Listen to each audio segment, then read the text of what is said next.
Hello? Tommy James? Yes, sir. Good morning. It's Dave Mason in San Diego at the Walrus. How are you? Great. How are you? Great to talk with you. I'm sorry I missed yesterday. That's okay. Just a crazy day. I know. It was here, too, yeah, actually. Oh, good. Where is here? Where are you now? I'm just outside of New York in New Jersey, in North Jersey, out in Cedar Grove, New Jersey. There are some beautiful spots in Jersey, I hear. There are. Everybody thinks it's the intro to The Sopranos, and there are other places out here. Anyway, it's New York's backyard. So. Got it. How things going with you? Really good. We got a lot happening right now, and of course, we're looking forward to coming out. Well, I got to tell you, you deserve some thanks. We've been on the air a little over a year now here in San Diego, right, with this format that had been gone for 3 years. Sure. And thanks to you and your compatriots, we're the fastest growing radio station in Southern California. Tremendous. I love it out there. And we keep hearing it. I kept telling people, look, this is our music. Come on, let's play it. Well, that's right. Well, listen, it is amazing how the music has lasted, isn't it? Well, when you listen to it, and I believe me, I'm one of the most critical people in the world, and it's not only the content of the music, but it's the technology. Well, that's true. The funny part is all the ducks were in a row during the 1960s and 70s with radio and television and all the media and the music and the record companies, and everybody was looking for the next big act. It is so unlike the environment today. Yes. And everything was just working, and it was very fortunate for us who happened to make it at that moment in time that, the average top 10 record was heard by more people back then than 6 number one records are today. No, you got a point, a very good point. Speaking of that, the Tommy James success, you kind of reinvented yourself over the years. Well, we've fortunately, this is a business that, if you're lucky, gives you like 2 years. We've been doing it for 43 in the majors, and I'm very thankful to the fans and the good Lord and the guys in radio for making it happen that way, and the fans have always been there for us, and as a result, we've been able to morph into a lot of different scenarios.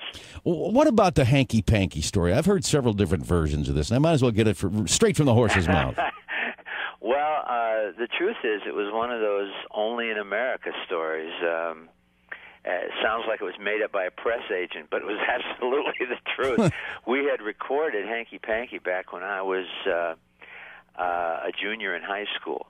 And we had two little label, back in my hometown of Niles, Michigan, we had two little label deals before I was out of high school, and Hanky Panky came from the second one. It was a DJ at the radio station. Actually, I think it was like the afternoon guy at WNIL, Jack Douglas, started a little label called Snap Records and asked me, I worked at a local record shop there and had my band and everything, and asked me if I would be interested in recording for him, and I said, yeah. And one of the four-sides we did was this song, Hanky Panky, that was it was a B-side of a record by the Raindrops nobody had ever heard of. Right. So at any rate, the record came out, went number one in about 6 square blocks, and then died. This is back in 1964. And I graduated in 65 from high school. We sort of forgot about the record, and I took my band on the road. And right in the middle of our 2 weeks in early '66, one of the club we're working at goes belly up right in the middle of our 2 weeks. Ooh. So we with our tail between our legs went home, and I'm feeling like really awful. And all of this, that's how the man upstairs works, because at that very moment, I get a phone call from Pittsburgh that Hanky Panky is sitting at number one. This record I hadn't even thought of for like 2 years. One copy of the record ended up in Pittsburgh. They started playing it. They bootlegged 80,000 copies in 10 days they sold, and we are sitting at number one. That's amazing. And my life changed. That was the beginning of my career, and it was like one of those, it was like winning the lottery 3 times. Shoo-wee, yeah. Only in Pittsburgh, I guess. You still there? Yeah, I am. Oh, okay. I'm sorry. Things got awful quiet there. That's okay.